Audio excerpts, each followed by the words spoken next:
بسم اللہ الرحمن الرحیم۔ میں ہوں شکیل احمد اور آپ دیکھ رہے ہیں شکیل احمد آفیشیل۔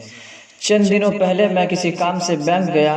جب میں بینک میں داخل ہونے لگا تو میں نے دیکھا کہ بینک کے دروازے پر ایک بڑا سا کاغذ چپکا ہے اور اس میں لکھا ہے نو مارکس نو انٹری، یعنی اگر آپ نے مارکس نہیں پہنا ہے تو آپ اندر داخل نہیں ہو سکتے۔ چونکہ میں نے خود مارکس لگایا ہوا تھا اس لیے میں بغیر کسی تردد کے اندر داخل ہو گیا۔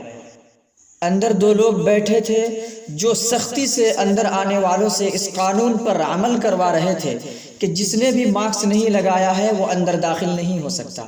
بہرحال میں نے اپنا کام کیا اور واپس چلا آیا، اور پھر میں سوچنے لگا کہ اللہ رب العزت کی طاقت اور قدرت کا کیا کہنا۔ اس نے بھی تو اپنے جنت میں داخل ہونے کے لیے ایک قانون بنایا ہے۔ اس نے قانون بنایا ہے نو ایمان نو انٹرنس، کہ اگر آپ کے پاس ایمان نہیں ہے تو آپ اس فردوس میں داخل نہیں ہو سکتے۔ اگر آپ کے پاس عمل صالح نہیں ہے، اگر آپ کے پاس اچھا عمل نہیں ہے تو آپ اس جنت الفردوس میں داخل نہیں ہو سکتے۔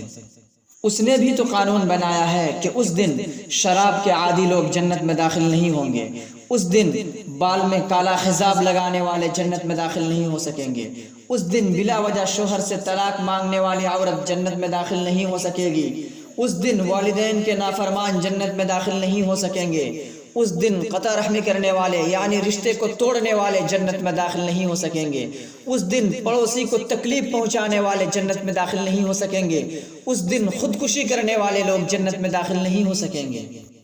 اب ذرا سوچئے کہ دنیا کے یہ لوگ اپنے بنائے ہوئے قانون پر کس قدر سختی سے عمل کروا رہے ہیں، تو کیا اللہ رب العزت قیامت کے دن اپنے بنائے ہوئے قانون پر عمل نہیں کروائے گا؟ ظاہر ہے کہ اس دن اللہ رب العزت کا قانون چلے گا اور وہ اپنے تمام قوانین پر پوری طرح سے عمل کروائے گا۔